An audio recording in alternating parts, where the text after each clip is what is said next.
G'day, Wayne here again from Oz Clipper and Scissor, and welcome to 2026. We hope you have a fantastic year ahead, full of health and prosperity, or good health I should say, and prosperity. We had a great finish ourselves to 2025.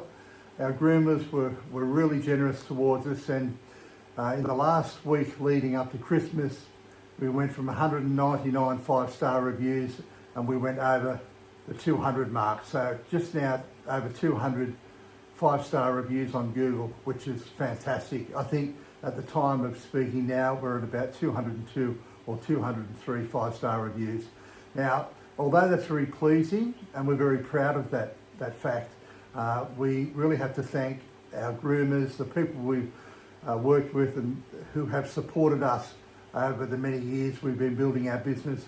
And we build our business on procedures that ensure that we get things done correctly for you, so that when your sharpening does come back, it's ready to work, and ready to work, professionally, 100% spot on. For those that aren't aware of what we do, I'll just go through now a couple of things that we believe work well in our systems and deliver good results.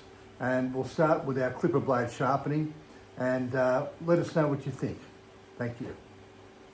This is our clipper blade sharpening machine, and as you can see, once it's engaged, it does a very thorough job doing both your comb blade and your cutting blade simultaneously. It only takes about 1/1000th of an inch off on each sharpening cycle, which is enough to get these blades better and sharper than when they left the factory. These blades now have been sharpened perfectly, and you can see that they are now ready to go through the rest of the process. In saying that, this part of the process, sharpening the blades, is the fastest and easiest part of the process. There are 15 steps in relation to sharpening a blade effectively and professionally. The 15 steps are on our website. If you go to our website under the clipper blade sharpening page, you'll see the 15 steps highlighted there that we run through to ensure that your blades come back perfect every time. Behind me here underneath the apron is our secret weapon. It is the most advanced and sophisticated scissor sharpening machine in the world. Manufactured by a friend of mine who's based in Victoria. He will go public with this during the course of this year. But until he does, we have to keep the design and the look of this machine under wraps till then. But I can assure you, without showing you what it can do, I can tell you what it can do. We've had hairdressers with high-end hairdressing shears that were in the process or in the habit of sending them to Japan once a year for sharpening. Since we sharpened them for them on this machine, they no longer send them to Japan, they send them to us. And the reason is this machine does a fantastic job. The operator isn't a bad sharpener himself, but I can tell you the work I can do on this machine is far better than what can be done on a round flat hone, both in respect to your ride lines and your finished cutting edge. I can't show you much more at the moment, but I'll show you a couple of steps now that we finish with when doing your shears. Bear in mind that there are 12 individual steps we go through from start to finish to get your shears working at 100%, in fact better than when they left the factory. So here we go. As I've mentioned on a few occasions, there are 12 actual steps in our best practice scissor sharpening process.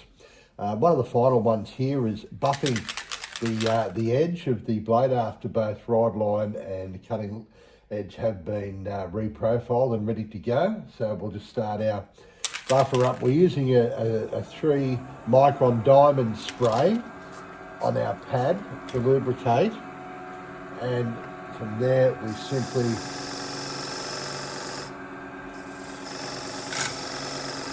run our blade across till we take the red Sharpie marker off the cutting edge, and we know we've got a beautiful finished edge.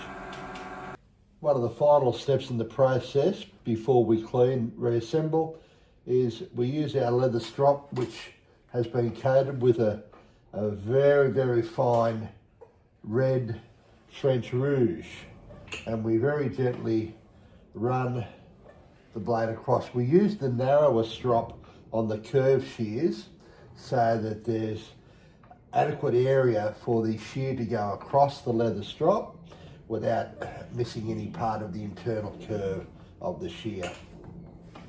So that's how we finish that one off. Ready for reassembly. The other one we do, the time tooth shear, we do not do the inside line, but we give the outside line a very brief go with the strop, which certainly helps its cutting edge, and you'll certainly notice a difference when they're back together when we do a test cut. So that's basically a couple of the steps out of the 12. For the full steps, certainly on our webpage under scissors or shears, you'll see itemised the 12 steps we use to make sure your shears come back in perfect working order. We hope that was informative. And on behalf of Bobby, my little offsider here, he's probably having sleep now somewhere. On behalf of Bobby and myself, and of course Greg Virtue, a lot of you would have spoken to Greg over the years. Greg's based in New South Wales and looks after all of our marketing side of things, keeps our emails up to date and sends you SMS with updates on specials and various things we have happening. So without Greg, I can tell you now, our business wouldn't be where it is now without his help and support. So thank you again, Greg, and we hope you enjoyed this. And if you have any questions, feel free to send us an email. Our website is ozclipperandscissor.com.au, or just pick up the phone. My mobile number's on the site. And if you have any questions in relation to any of our sharpening services or any of the products on our web shop page, by all means, give me a call. We're more than happy to have a chat and discuss with you the best options for your business moving forward. All the best. Have a great 26. Thank you. Say hello to everyone for us, Bob. That's the way, mate. Here's my little offsider. Looks after me every day. Make sure that everything comes out of the workshop in tip-top 100% condition. Don't you, Bob?